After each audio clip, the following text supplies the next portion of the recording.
بالله من الشيطان الرجيم بسم الله الرحمن الرحيم وإلهكم إله واحد لا إله إلا هو الرحمن الرحيم. صدر انجمن اور حاضرین انجمن، آج کی اس انجمن میں جس موضوع پر بولنا چاہتا ہوں وہ ہے توحید. توحید کے معنی اللہ کو ایک جاننا اور ایک ماننا. توحید کی تعریف یہ ہے کہ اللہ تعالیٰ کو اس کے افعال و عبادات اور اسماء صفات میں اسے یکتا اور تنہا جاننا. اور توحید کی تین قسمیں ہیں. پہلا توحید ربوبیت، دوسرا توحید الوہیت، تیسرا توحید اسماء و صفات. توحید ربوبیت کی تعریف یہ ہے کہ اللہ تعالیٰ کو اس کے افعال میں اسے یکتا اور تنہا مانا جائے اور اس کے جیسے کائنات کا خالق ہونا، نظام چلانا وغیرہ. توحید ربوبیت کو اللہ تعالیٰ نے تمام انسانیت کے لیے نہیں بلکہ تمام مخلوقات کے فطرت میں ڈال رکھا، یہاں تک کہ جانور بھی اس توحید کو مانتے ہیں. یہی وجہ ہے کہ جب کسی جانور کو تکلیف پہنچتی ہے تو اس کی نظر آسمان کی طرف اٹھ جاتی ہے، یعنی جانور کو بھی پتا ہے کہ اس کا خالق اللہ ہے. میرے بھائیوں اور بہنوں، مشرکین مکہ جن پر اللہ نے جنت کو حرام قرار دیا وہ بھی اس توحید کو مانتے تھے.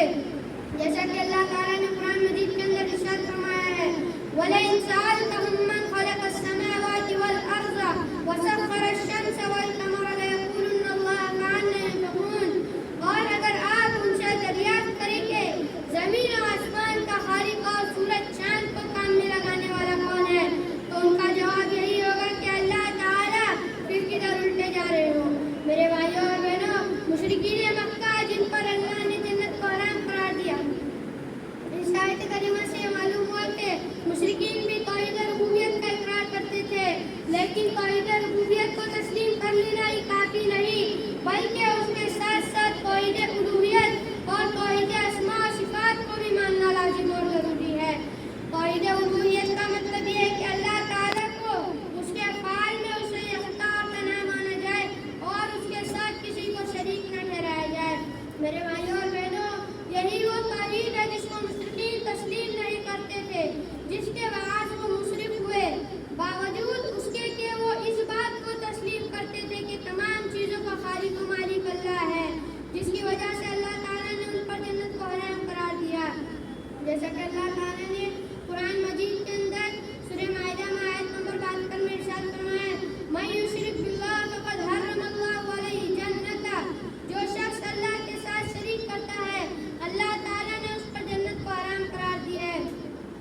میرے بھائیوں اور بہنوں، توحید کی تیسری قسم توحید اسماء و صفات، یعنی اللہ کے جو نام قرآن و حدیث میں آئے ان ناموں اور صفاتوں میں کسی غیر کو شریک نہ کیا جائے. جیسا کہ اللہ تعالیٰ کی ایک صفت ہے عالم الغیب، یعنی غیب کی باتوں کو جاننے والا.